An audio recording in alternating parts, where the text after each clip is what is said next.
Hi all, welcome to our channel ఏఎస్ఆర్కే creations. ఈరోజు మన video ఏంటో థంబ్నైల్ చూస్తే మీకే అర్థమవుతుంది. వీడియో థంబ్నైల్ తెలిసిన వాళ్ళకి తెలగపిండి, తెలియని వాళ్ళకి గానుగ పిండి అని ఎందుకు పెట్టానో తెలియాలంటే వీడియో చివరి వరకు చూసేయండి. మరి ముందుగా ఈ వడియాలు తయారు చేయడానికి కావాల్సిన పదార్థాలు చూసేద్దాం. తెలగపిండి 1 ప్యాకెట్ అండి, నిమ్మకాయలు, పండుమిర్చి, సాల్ట్, వెల్లుల్లి, వాము సరిపడా క్వాంటిటీలో మీకు టేస్ట్కి తగ్గట్టుగా తీసుకోవాలండి. మా వాళ్ళు అయితే ఒక పిండి ప్యాకెట్ తీసుకురమ్మంటే 3 ప్యాకెట్లు తీసుకొచ్చారండి, అది వేరే విషయం అనుకోండి. నేనైతే 1 ప్యాకెట్ పౌడర్తోనే వడియాలను తయారు చేస్తున్నానండి. ముందుగా ఒక డబ్బాలో 1 ప్యాకెట్ పౌడర్ వేసుకొని ఆ పిండి తడిచేంత క్వాంటిటీలో వాటర్ వేసుకొని బాగా కలిపి డబ్బా మూత వేసి నైట్ అంతా నానబెట్టాలండి. ఈ వడియాల తయారీ విధానం అయితే మన వీడియోని చూస్తూ ఫాలో అయిపోండి. ఇలా నానబెట్టడం వల్ల పిండి బాగా మెత్తగా నాని వడియాలు చేసుకోవడానికి వీలుగా తయారవుతుంది.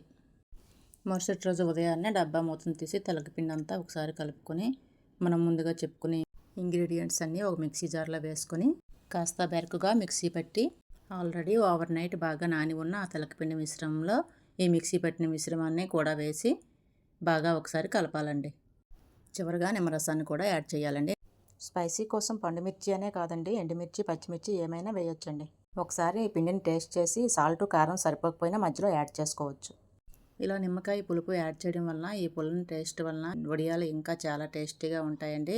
ఏదేమైనప్పటికీ ఈ వడియాలు సరైన పద్ధతిలో చేసుకుని బాగా ఎండబెట్టుకొని ఎయిర్ టైట్ కంటైనర్లో నిల్వ చేసుకుంటే చాలా కాలం నిల్వ కూడా ఉంటాయండి. ఈ ఉదయాన్నే పెరుగన్నంతో తింటే చాలా బాగుంటాయండి. ఈ స్పైసెస్ అన్నీ బాగా యాడ్ చేసిన తర్వాత అంతా ఒకసారి బాగా కలుపుకొని సరిపోకపోతే కారం, సాల్ట్ లాంటివి కూడా ఇప్పుడు యాడ్ చేసుకోవచ్చండి. ఇప్పుడు కొంచెం పిండి మిశ్రమాన్ని చేతిలోకి తీసుకొని రౌండ్ సర్కిల్లా చేసి అన్నింటినీ ఒక ప్లేట్లో వేసుకుని బాగా ఎండలో 2 రోజులు ఆరనివ్వాలి. ఇదే తెలగపిండిని విజయనగరం షాప్లో అడిగితే తెలగపిండి మాకు తెలియదు ఏంటది అని అడిగారండి. ఇలా వడియాలు చేస్తారు కదా అని చెప్తే అదా గానుగ పిండి అని చెప్పారండి. సరేలే అని విజయవాడలో షాప్లో గానుగ పిండి అని అడిగామండి. వాళ్ళ గానుగ పిండి అంటే ఏంటి మాకు తెలియదు అన్నారండి. అందుకే నేనైతే తెలిసిన వాళ్ళకి తెలగపిండి, తెలియని వాళ్ళకి గానుగ పిండి అని థంబ్నైల్ పెట్టానండి. ఫైనల్లీ ఇదండి ఇవాళ మన వీడియో. ఈ వీడియో మీకు నచ్చినట్లయితే please like, share, subscribe our channel.